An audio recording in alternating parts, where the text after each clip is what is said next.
नमस्कार, police time 24 में आपका स्वागत है।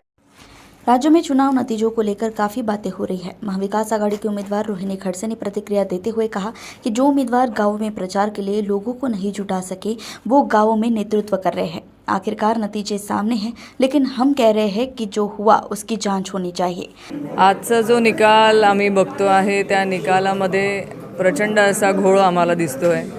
कारण ज्या गावांमध्ये समोरच्या उमेदवाराला प्रचाराला देखील माणसं नव्हती, त्याही गावामध्ये लीड दिसतोय। पण शेवटी निकाल आहे।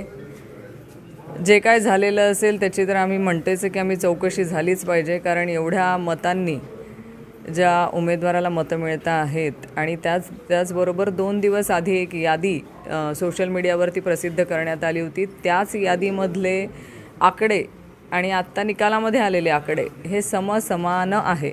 असं कसं होऊ शकतं की 2 दिवस आधी आलेल्या यादीमधलेच आकडे आत्ताच्या निकालामध्ये जाहीररित्या तसेच आकडे येणं हे संशयाला जागा देतंय। कुठेतरी काहीतरी गोंधळ आहे, कुठेतरी पाणी मुरतं आहे आणि काही प्रमाणामध्ये लाडक्या बहिणीचा परिणाम असू शकतो। पण पराभव आहे, पराभव मान्य आहे। परत ह्या मतदारसंघातल्या गोरगरीब लोकांच्या सेवेसाठी, त्यांच्या सुखदुःखामध्ये सहभागी होण्यासाठी आम्ही कायम त्यांच्या पाठीशी आहोत।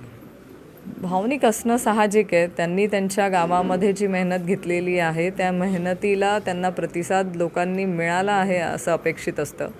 आज इथे प्रत्येक व्यक्ती हा प्रत्येक गावातला आमच्या पदाधिकारी इथे उपस्थित आहे। आज त्यांनी त्यांच्या गावामध्ये जी मेहनत घेतलेली आहे त्या मेहनतीचा त्यांना त्या मेहनतीला कुठेतरी उत्तर मिळावं किंवा हे जागा निवडून आणावी अशी अपेक्षा असते। अपेक्षा भंग झाल्यानंतर थोडंसं वाईट वाटणं हे मानवाची वृत्ती आहे। जलगांव जामोद से मनोज सनांसे की रिपोर्ट। ऐसी खबरों को देखने के लिए हमारे चैनल को लाइक और सब्सक्राइब करें। धन्यवाद।